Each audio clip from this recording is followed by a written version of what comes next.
Hello મિત્રો, good day to everybody. આજના આ લેક્ચરની અંદર આપણે આર્ટિકલના સ્પેશિયલ ઉપયોગની ચર્ચા કરીશું. અગાઉના લેક્ચર્સમાં પણ આપણે આર્ટિકલની ચર્ચા કરી છે અને આની અંદર પણ આર્ટિકલના વિશિષ્ટ ઉપયોગો જે રેગ્યુલર તો તમે ભણો છો, સ્વર વ્યંજનના અ એન અને પ્રોપર નાઉન ડેફિનેટની આગળ આર્ટિકલ ધ આવે, પણ આપણી પરીક્ષામાં જ્યારે આર્ટિકલ પૂછાતા હોય છે ને ત્યારે આપણને ખૂબ કન્ફ્યુઝન કરતા હોય છે. તો એ સમજવા માટે આજનું આ લેક્ચર તમારા માટે મહત્ત્વનું છે. અગાઉના લેક્ચરમાં પણ આપણે વિશિષ્ટ ઉપયોગો જોયા છે, એમ આની અંદર પણ વિશિષ્ટ ઉપયોગો છે. એક લેક્ચરની અંદર રહેલી બાબત બીજા લેક્ચરમાં રિપીટ થતી હોતી નથી. દરેકના બાબતો, દરેકના નિયમો, દરેક બાબત ટ્વિસ્ટ અલગ જ હોય છે. એટલે તમારે આ લેક્ચર છેક સુધી જોવાનું અને તમારા મિત્રો સુધી આ લેક્ચર વિડીયોને શેર કરવાનો, જેના કારણે એ પણ શીખી શકે. સમજી લો, ગુજરાતીમાં કહેવત છે, કર ભલા હોગા ભલા.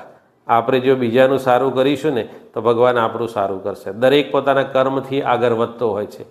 આપણા વિચારોથી, આપણી મદદથી કશું થતું હોતું નથી. સમજી લો, ખાલી આપણે એક નિમિત્ત બનીએ છીએ. એટલે જો તમે તમારા મિત્રોને આ ચેનલ, યુટ્યુબ ચેનલને સબસ્ક્રાઈબ કરાવશો, એને શેર કરાવશો વિડીયો, તો એ આગળ જશે તો ભગવાન તમારા પર રાજી થશે. સમજાય છે કે નહીં? મેં તમને કીધું એ પ્રમાણે અમારો ઓફલાઈન ક્લાસીસ ગાંધીનગરમાં ચાલે છે. ત્યાં તમે આવવું હોય તો ત્યાં આવી શકો છો, જોડાઈ શકો છો. નહીં તો પ્લે સ્ટોર ઉપર અમારી આખી એપ્લિકેશન પણ અવેલેબલ છે. આજના આ લેક્ચરમાં આપણે જોઈશું સ્પેશિયલ યુઝીસ ઓફ આર્ટિકલ્સ. આર્ટિકલના ખાસ વિશિષ્ટ ઉપયોગો કેવી ખાલી જગ્યાઓ છે જોઈએ. જુઓ, અહીંયા તમે જુઓ છો, he went to Mumbai in, પછી બ્લેન્ક સમર. અહીંયા ઓપ્શનમાં આપેલો છે આર્ટિકલ અ, એન, ધ અને નો આર્ટિકલ, મતલબ એક પણ નહીં. કારણ કે તમારી પરીક્ષામાં 4 વિકલ્પોમાંથી સેમ આ જ હશે. પહેલામાં એ હશે, અ હશે આર્ટિકલ, બીજામાં એન હશે, ત્રીજામાં ધ હશે અને ચોથામાં નો આર્ટિકલ. ઓલ તો આવે જ નહીં. સમજી લો, એટલે આ 4 વિકલ્પો ફિક્સ હશે. તો તમે 1 મિનિટ માટે, સેકન્ડ માટે કલ્પના કરો કે આની અંદર કયો જવાબ આવે છે. અ આવે છે, એન આવે છે, ધ આવે છે કે પછી નો આર્ટિકલ? You decide. તો ઘણાનો જવાબ હશે he went to Mumbai in a summer. અહીંયા એટલું જ ખબર છે કે ભાઈ એસ છે એટલે એન આવશે નહીં. બરાબર છે? અહીંયા અ આવે અથવા તો ક્યાં ધ આવે, આવું તમે વિચાર્યું હશે. પણ મિત્ર, એ ઉનાળાની અંદર મુંબઈ ગયો, પણ કયા ઉનાળામાં એવું કોઈ ડેફિનેટ થતું હોતું નથી. તો અહીંયા નો આર્ટિકલ આવશે. એક ઉનાળો તો એક જ છે. સમજી લો, શિયાળો પણ એક છે, ચોમાસું પણ એક છે. એટલે જે એક છે એની આગળ અ કદી પણ આવે નહીં. સમજી લો, અહીંયા આવે તો શું આવે? ધ આવે. પણ અહીંયા ધ કેમ નથી આવતો? કારણ કે આ રેગ્યુલર છે, કોઈ ડેફિનેટ, કોઈ પર્ટિક્યુલર સમરમાં ગયો હોય કે એ સમરની સાથે કોઈ પર્ટિક્યુલર ટાઈમ જોડાયેલો હોય કે ભાઈ આ ઉનાળામાં એ ગયો હતો, તો ત્યાં આર્ટિકલ ધ આવે. બાકી તો આની અંદર શું જવાબ આવશે? નો આર્ટિકલ આવશે. એટલે આ પ્રકારની ખાલી જગ્યાઓ જોવાની. પરીક્ષામાં જ્યારે આર્ટિકલની ખાલી જગ્યા પૂછાય ને ત્યારે વિદ્યાર્થીઓને એની અંદર માર્ક્સ લાવવા ખૂબ ડિફિકલ્ટ પડતું હોય છે. એના પછીનું છે જો નેક્સ્ટ લેક્ચર, નેક્સ્ટ ખાલી જગ્યા, blank. Blind R great musicians. હવે આ ખાલી જગ્યા સૌથી મહત્ત્વની છે. કેમ મહત્ત્વની છે એવું તમને પછી સમજાવું છું. પહેલાં તમે આમાં મને જવાબ કહી દો. ધ આવશે, અ આવશે, એન આવશે કે નો આર્ટિકલ? ચલો કલ્પના કરો, વિચારો. તો ઘણા એવું વિચારશે કે સર બ્લાઇન્ડ તો વિશેષણ છે. અગાઉના લેક્ચરમાં મેં તમને સમજાવ્યું હતું કે વિશેષણની પછી નામ હોય તો જ વિશેષણની આગળ આર્ટિકલ અ અથવા એન આવે. પણ જો વિશેષણની પછી નામ ના હોય તો વિશેષણની આગળ કોઈ આર્ટિકલ આવે નહીં. આવી થિયરી જો તમે જાણતા હોવ તો તમે અહીંયા જવાબમાં શું મૂકો ખબર છે? કે ભાઈ અહીંયા લખો નો આર્ટિકલ, કોઈ આર્ટિકલ આવે નહીં. અહીંયા બ્લાઇન્ડ પછી મેન આપેલું હોય તો બ્લાઇન્ડ મેન આવે. તો અહીંયા સ્વર તો નથી, કારણ કે બી છે ને, એટલે એન નહીં આવે. સમજી લો, બરાબર છે? એટલે ત્યાં ધ, અ અથવા તો નો આર્ટિકલ, આમાંથી ગમે તે મૂકી શકાય. પણ આની અંદર એક નિયમ છે કે જ્યારે કોઈ પણ વાક્યની શરૂઆતમાં વિશેષણ આવે, શું આવી જાય? વિશેષણ. અને વિશેષણ પછી શું હોય? આર આપેલું હોય. તો આ વિશેષણ શું બની જાય છે? કર્તા. અને એ બહુવચનનું બની જાય, એ કોમન નાઉન બની જાય. કયું નામ બની જાય? Common noun. જ્યારે કોઈ પણ વાક્યની શરૂઆત વિશેષણથી થયેલી હોય, વિશેષણ પછી બહુવચનનું ક્રિયાપદ આપેલું હોય, તો આ પોતે શું બની ગયો? કર્તા. અને આ કર્તાની આગળ શું આવી જાય? આર્ટિકલ ધ આવી જાય. અહીંયા ધ. હવે અહીંયા ધ બ્લાઇન્ડ મતલબ શું થાય? તો અંધ માણસો એવું થાય. કોઈ પણ વિશેષણની આગળ આર્ટિકલ ધ લાગેલો હોય અને એ કર્તા તરીકે હોય કે કર્મ તરીકે, તો એ વિશેષણ ટર્ન ઇન્ટુ કોમન નાઉન, એ કોમન નાઉન બની જાય છે. એક્ઝામ્પલ તરીકે જુઓ, ધ પુઅર આવું આપેલું હોય ને, ધ પુઅર, તો આનો મતલબ શું થાય? ગરીબ ના થાય, ગરીબ માણસો, ધ પુઅર.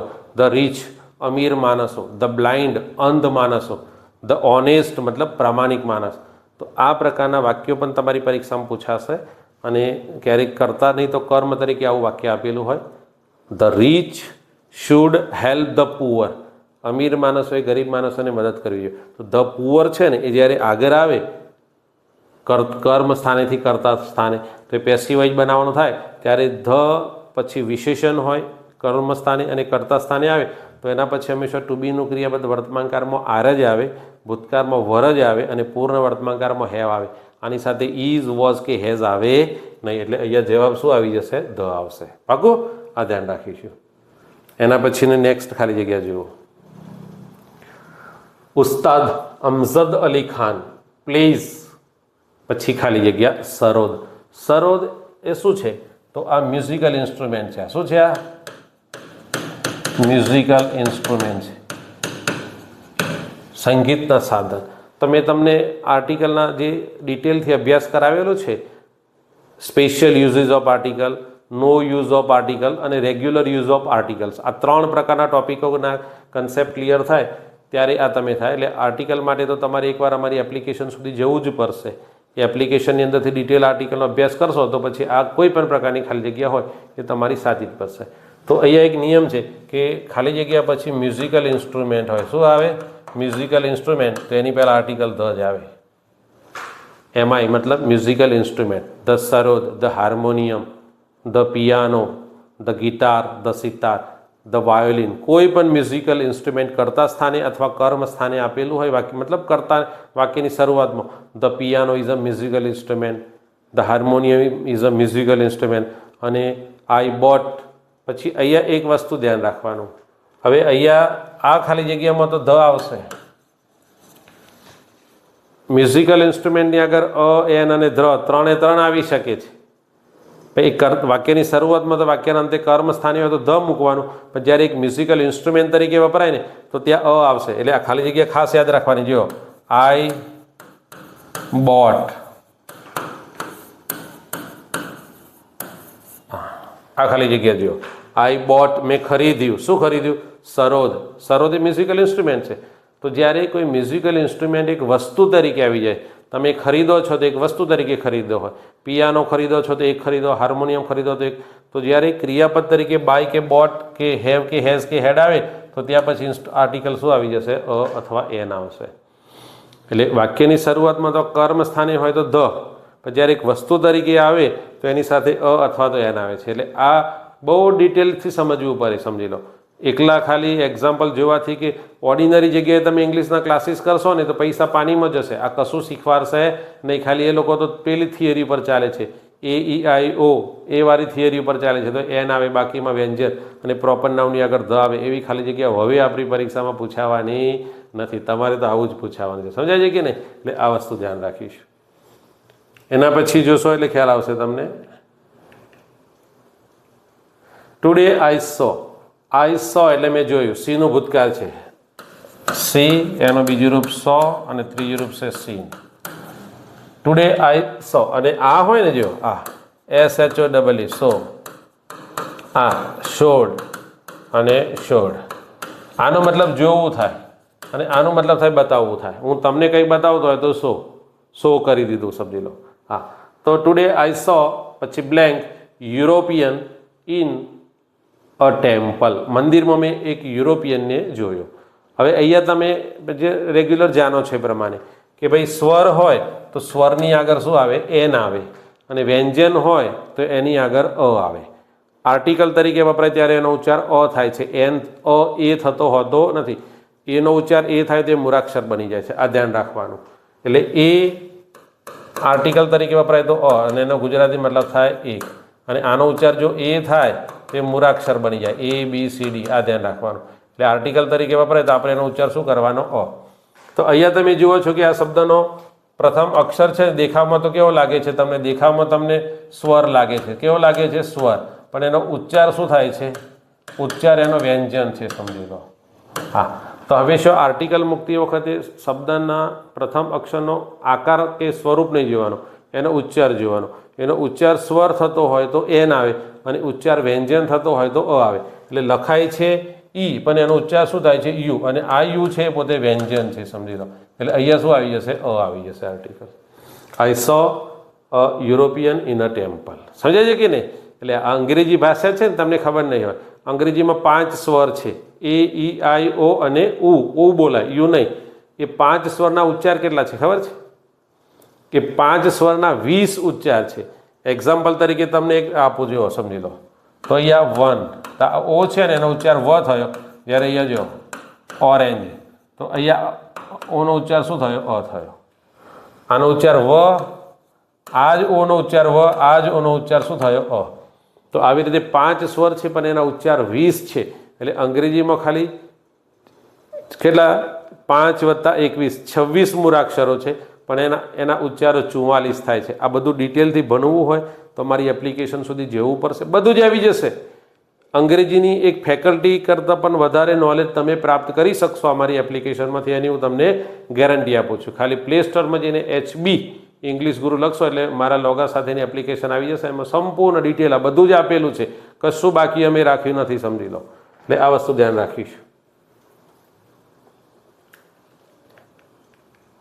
એના પછીને જો આ ખાલી જગ્યા પૂછાયેલી હતી. એન ઇઝ પછી ખાલી જગ્યા ઇનડેફિનેટ આર્ટિકલ. હવે આર્ટિકલના પણ 2 પ્રકારો છે, ડેફિનેટ આર્ટિકલ અને ઇનડેફિનેટ. જે ચોક્કસતા બતાવતા હોય અને બીજા અચોક્કસતા. તો અહીંયા તમે જવાબ કયો મૂકશો? એન આવે, ધ આવે, અ આવે કે નન આવે? તો ઘણા વિદ્યાર્થી મિત્રો શું કરે છે ખબર છે અહીંયા? કે an is the indefinite article. એ તો ઇનડેફિનેટ છે કે નહીં? તો 2 આર્ટિકલ ઇનડેફિનેટ છે, એક અ અને બીજો એન. તો આ અ પણ એક ઇનડેફિનેટ આર્ટિકલ છે અને એન પોતે પણ શું છે? તો ઇનડેફિનેટ આર્ટિકલ છે. હવે અહીંયા આઈ છે તો આઈનો ઉચ્ચાર શું થાય છે? ઈ. અને ઈ એ શું બની જાય છે? સ્વર. એટલે અહીંયા જવાબમાં શું આવી જાય? એન. એન માટે એન વપરાય ગયો. એન માટે એન વપરાય ને. An is an indefinite article, કે એન પોતે પણ એક અનિશ્ચિત આર્ટિકલ છે. A is an indefinite article. જો અહીંયા તમે અ લખો છો તો આમાં પણ એવું થશે ને કે અ ઇઝ એન ઇનડેફિનેટ આર્ટિકલ. કેવી ટ્વિસ્ટ બાબતો પૂછાય છે? આ પૂછાયેલી ખાલી જગ્યા છે. એટલે આવી ખાલી જગ્યાઓ તમને અમારી આ સિરીઝમાં શીખવા મળશે. પણ અમારી આ ચેનલને સબસ્ક્રાઈબ કરજો અને તમારા મિત્રો સુધી શેર કરજો. તો મિત્રો, આ હતા આર્ટિકલના સ્પેશિયલ ઉપયોગો. આના પછી પણ આપણે નવા લેક્ચરમાં નવા ટોપિક સાથે મળીશું. ત્યાં સુધી સી યુ, ગુડ બાય, જય હિન્દ.